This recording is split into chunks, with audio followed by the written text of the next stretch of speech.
नमस्कार। India debate में आप सबका स्वागत है। मैं हूं आशुतोष पाठक। दोस्तों, कल भी मैंने आपको यह बात बताई थी कि जैसे जैसे अदालत के एक्शन शुरू हुए हैं, ऐसा लगता है कि उस पूरे गिरोह पर, उस पूरे गैंग पर कुठाराघात हो गया है। जो लोग एक दूसरे को आसरा दे रहे थे, सहारा दे रहे थे, अब वही बेसहारा हो रहे हैं। आज मैं बात करूंगा एक ऐसे धर्मगुरु की जो कुछ दिन पहले ऐसा लग रहा था कि वो पावर ब्रोकर बन गए हैं। और वो भी कैसे धर्मगुरु? सनातन की परंपरा के जो 4 महत्वपूर्ण शंकराचार्य हैं, उनमें से खुद को एक शंकराचार्य बताने वाले, उनके तरफ से यह बात हो रही थी। यह बात मैं आज उनके बारे में करने जा रहा हूं। मैं तब भी हैरान था जब उन्होंने मुंबई में जाकर किसी को कहा कि आपके साथ धोखा हुआ है और आपको मुख्यमंत्री बनाना है। मैं तब हैरान था कि एक शंकराचार्य इस तरह की टिप्पणी क्यों कर रहे हैं, बिना किसी बात को जाने समझे, उसके नेपथ्य को समझे, ऐसी बातों का उद्घोष कर रहे हैं। और वो भी शंकराचार्य जैसे एक महत्वपूर्ण पद पर विराजमान व्यक्ति, जो कि ज्ञान के साथ न सिर्फ ज्ञान से ओतप्रोत होंगे, जो नहीं है वो, बल्कि उनकी दृष्टि बहुत सम होगी, समदृष्टि होगी। समदृष्टि से तात्पर्य यहां पर क्या है? समदृष्टि से मतलब यह नहीं है कि चोर को भी उसी निगाह से देखें और बदमाश को भी उसी, जो अच्छे आदमी को भी उसी निगाह से देखें। नहीं, इसको समदृष्टि नहीं कहते हैं। समदृष्टि कहते हैं कि चोर के प्रति जो भाव है आपका, उसमें समानता रखिए। जो गलत के प्रति आपका भाव है, उसमें समानता रखिए। अगर कहीं कोई गलत हो रहा है तो उस गलत को देख करके चुप नहीं रहना है। उस गलत को गलत कहने की क्षमता रखनी चाहिए, शक्ति रखनी चाहिए।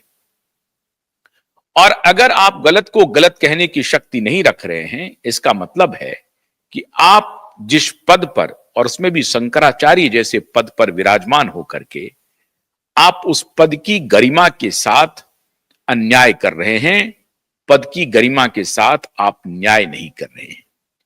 न तो आप खुद के साथ न्याय कर रहे हैं और ना ही उस पद के साथ न्याय कर रहे हैं जिस पद पर आप विराजमान हैं। इसलिए मैं उस वक्त भी हैरान था और अब तो अधिक हैरानी होने लगी है। उस हैरानी, जिस वक्त मैं हैरान था, अब ये बात, जिस बात को लेकर के मैं हैरान था, अब वो स्पष्ट होता हुआ दिखाई पड़ रहा है। आप चले थे कहां? उद्धव ठाकरे को मुख्यमंत्री बनाने के लिए। आपका यह कहना था कि साहब, मैं उद्धव को इसलिए मुख्यमंत्री बना रहा हूं क्योंकि उद्धव के साथ धोखा हुआ है। उस वक्त भी हमने ये सवाल पूछे थे कि क्या आपने इसकी तहकीकात की? नहीं की।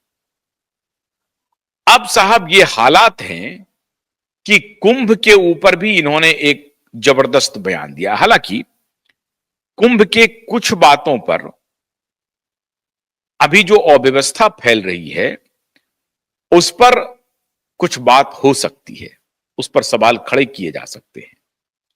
भगदड़ में मौत हुई, यह बहुत जायज सवाल है और प्रशासन को इसकी जिम्मेदारी लेनी चाहिए। प्रशासन उस बात को ठीक से नहीं संभाल पाया, ये जो भी हुआ, इतनी भीड़ आ गई। जब से कुंभ पर ये बयान दिए हैं, उसके बाद पेंडेरा बॉक्स इनका खुलने लगा। इनकी कुंडली वैसे पहले भी खुली थी, मैंने आपको खोल करके दिखाई थी, लेकिन अब जब मैंने कुंडली खोली तो अब पता चल रहा है कि साहब, एक एक करके सारे लोग अब इनके ही खिलाफ में आ गए। कहां तो ये चले थे उद्धव ठाकरे को मुख्यमंत्री बनाने के लिए, अब सभी शंकराचार्यों ने जोशी पीठ शंकराचार्य को छोड़ करके, जिसके ये शंकराचार्य हैं अवैध रूप से, इनको छोड़ करके सभी शंकराचार्यों ने अभिमुक्तेश्वरानंद को शंकराचार्य मानने से इनकार कर दिया है। ज्यादातर अखाड़ों ने अभिमुक्तेश्वरानंद को शंकराचार्य मानने से इनकार कर दिया है। महामंडलेश्वर हों, अखाड़े के और जो बड़े बड़े पदों पर विराजमान सन्यासी हैं, मूर्धन्य सनातन के ध्वजवाहक हैं, सबने एक एक करके अभिमुक्तेश्वरानंद की मुखालफत की है, खिलाफत कर दी है, उन्हें शंकराचार्य मानने से इनकार कर दिया है। आपको याद होगा 2022 में पुरी के शंकराचार्य ने सुप्रीम कोर्ट में एक पिटीशन दिया था, जिसमें कहा था कि अभिमुक्तेश्वरानंद छल से, कपट से शंकराचार्य के पद पर आसीन हो गए हैं, उनका मनोनयन या चयन शंकराचार्य के रूप में विधिवत नहीं हुआ है। इसीलिए माननीय अदालत से गुहार लगाता हूं कि उनके इस मनोनयन को या इस चयन को अवैध घोषित किया जाए और उन्हें शंकराचार्य न माना जाए, जो जोशी पीठ के वो शंकराचार्य हैं। ये सुप्रीम कोर्ट में आवेदन पहले से लगा हुआ है। किनका? पुरी के शंकराचार्य का। और उन्होंने विधिवत ये लिख करके दिया। आज कुंभ में दिए गए बयान और लगातार उनके राजनीतिक टिप्पणियों से साफ हो गया है कि ये शंकराचार्य जी खास तौर से किसी राजनीतिक समूह से जुड़े हुए हैं। उनके लिए ही ये सारी फील्डिंग सजाते हैं और बैटिंग करते हैं और बॉलिंग करते हैं। अब ये समूह कौन है? ये समूह है कांग्रेस पार्टी का समूह, समाजवादी पार्टी का समूह, उद्धव ठाकरे की पार्टी का समूह और अन्य पार्टी का समूह। मतलब ये जो महाविकास अघाड़ी है या इंडी अलायंस है, ये इंडी अलायंस के शंकराचार्य हैं। ये देश के शंकराचार्य नहीं है, समूचे हिंदुत्व को प्रतिनिधित्व देने वाले शंकराचार्य नहीं है, सनातन को प्रतिनिधित्व देने वाले शंकराचार्य नहीं है। ये पार्टियों के शंकराचार्य बन गए हैं।